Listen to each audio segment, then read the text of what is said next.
आइए आज की इस चर्चा की शुरुआत सीधे एक बेहद दिलचस्प कहानी से करते हैं। सोचिए, नई दिल्ली के आईजीआई एयरपोर्ट की एक बेहद खौफनाक रात है।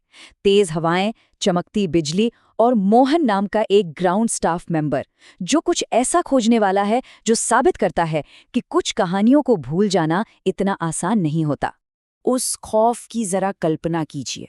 रडार पर कोई भी फ्लाइट शेड्यूल नहीं है, आसमान बिल्कुल साफ है, लेकिन तभी एक रेस्ट्रिक्टेड रेडियो फ्रीक्वेंसी अचानक जिंदा हो उठती है और उसमें से ठीक यही मैसेज गूंजता है। एक ऐसा मैसेज जो एक ऐसे प्लेन से आ रहा था जिसका हकीकत में कोई वजूद ही नहीं होना चाहिए था। इसके बाद मोहन एयरपोर्ट के उस सील किए गए हिस्से में जाता है जिसे जोन 13 कहते हैं। वहां हवा में जलते हुए मेटल और एविएशन फ्यूल की तेज बदबू थी और तभी उसकी नज़र एक जंग लगे हैंगर में खड़े 1940 के दशक के द्वितीय विश्व युद्ध के एक एयरक्राफ्ट पर पड़ती है। ये बिल्कुल नामुमकिन था। और तभी मोहन का सामना एक रहस्यमयी परछाई से होता है। ब्रिटिश पायलट की यूनिफॉर्म, जला हुआ चेहरा, गायब होने से ठीक पहले वो परछाई बस एक ही बात फुसफुसाती है, मुझे घर जाना है। पीछे रह जाता है तो बस एक जला हुआ हेलमेट जिस पर 1944 लिखा था। रोंगटे खड़े कर देने वाला सीन है ना? अब यहीं से हमारी आज की चर्चा का असली और सबसे बड़ा सवाल सामने आता है। अगर हमें किसी आर्टिफिशियल इंटेलिजेंस यानी एआई को इस तरह की जटिल, डरावनी और इमोशन से भरी कहानी को सच में समझना सिखाना हो, तो हम शुरुआत भी कैसे करेंगे? तो चलिए पहले हिस्से पर आते हैं, एआई के लिए स्टोरी टेलिंग की सबसे बड़ी समस्या। देखिए, एआई को अलग अलग भाषाओं में कहानियां समझना सिखाना डेटा साइंस की दुनिया की सबसे मुश्किल चुनौतियों में से एक है। ये सिर्फ शब्दों को पहचानने का खेल नहीं है, बल्कि कहानी के पूरे कॉन्टेक्स्ट को समझने की बात है। और दिलचस्प बात यह है कि रिसर्चर्स इस समस्या को सुलझाने के लिए यूट्यूब मूवी रिकैप्स जैसे एकदम रियल वर्ल्ड मेसी डेटा का इस्तेमाल करते हैं, जहां स्क्रीन पर जो दिख रहा है जरूरी नहीं कि पीछे चल रहा वॉइस ओवर बिल्कुल उसी से मैच करे। मतलब अगर एआई को मोहन के उस घोस्ट पायलट वाले एक्सपीरियंस को समझना है तो उसे वीडियो टेक्स्ट अलाइनमेंट करना होगा।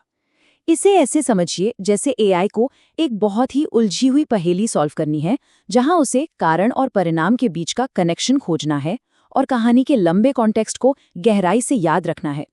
सच कहें तो ऐतिहासिक रूप से इस फील्ड में काम काफी धीमा था। इसकी वजह पुराने डेटा सेट्स बहुत छोटे थे। वो सिर्फ और सिर्फ हॉलीवुड की अंग्रेजी कहानियों तक सीमित थे। और सबसे बड़ी बात, उनके ऑडियो डिस्क्रिप्शन इतने बनावटी होते थे कि वो हमारी असली दुनिया की जटिल और मेसी कहानियों से बिल्कुल मेल नहीं खाते थे। और यहीं एंट्री होती है हमारे अगले पड़ाव की, एम साइमन की शानदार शुरुआत। नानयांग टेक्नोलॉजिकल यूनिवर्सिटी के रिसर्चर्स ने इस पूरी गेम को ही बदल कर रख दिया। उन्होंने 13,166 मूवी समरी वीडियोस का एक विशाल डेटा सेट तैयार किया। मतलब कुल मिला के 2,136 घंटे का कंटेंट। ये कोई छोटा नंबर नहीं है। और सबसे कमाल की बात, ये डेटा सेट सिर्फ अंग्रेजी तक सीमित नहीं है, बल्कि स्पेनिश, हिंदी और रूसी समेत कुल 7 अलग-अलग भाषाओं में मौजूद है।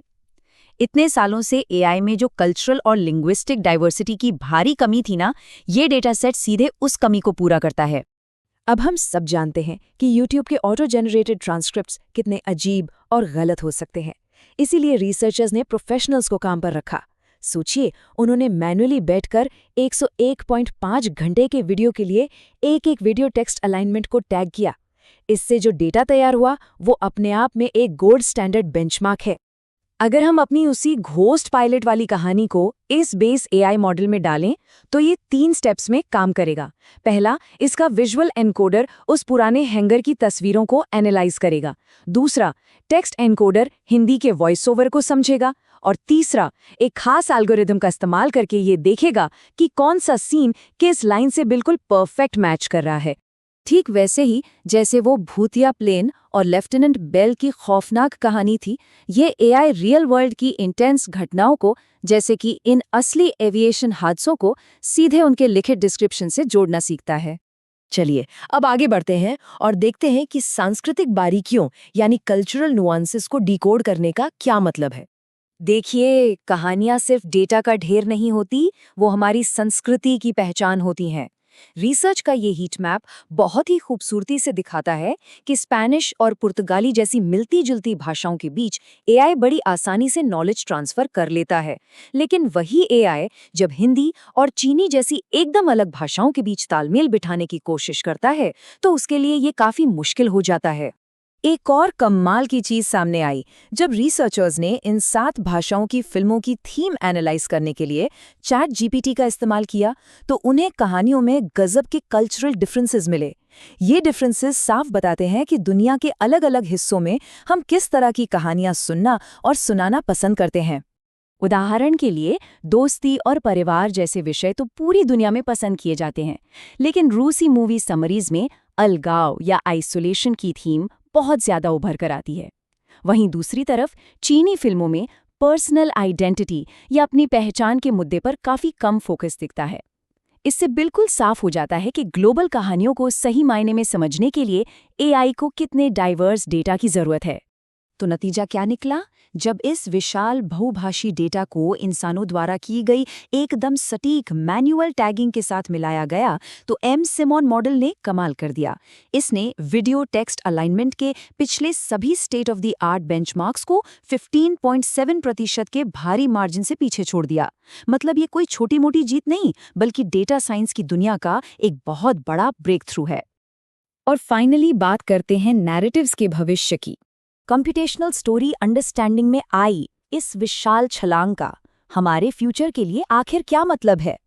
इसका मतलब है कि एक दिन ऐसा आएगा जब एआई सिर्फ एक जलते हुए विमान की तस्वीर नहीं देखेगा या रेडियो पर सिर्फ स्टैटिक का शोर नहीं सुनेगा, बल्कि वो उन घटनाओं की पूरी सीरीज को, उस दर्द को समझेगा जो फ्लाइट लेफ्टिनेंट आर्थर बेल की उस पूरी ट्रेजेडी को बयां करते हैं। हमने आज देखा कि कैसे कुछ स्मार्ट एल्गोरिदम्स एक घोस्ट स्टोरी के शब्दों को उसके वीडियो फ्रेम के साथ बेहतरीन तरीके से मैप कर सकते हैं। लेकिन जाते जाते एक बड़ा सवाल जो हम सबको सोचने पर मजबूर करता है, क्या ये मशीनें कभी उस कहानी के मैकेनिक से आगे बढ़कर उस खौफ को महसूस कर पाएंगी जब कोई भूतिया पायलट घर जाने की परमिशन मांगता है? क्या मशीनें सच में इंसानी जज्बातों को कभी समझ पाएंगी? जरा सोचिएगा।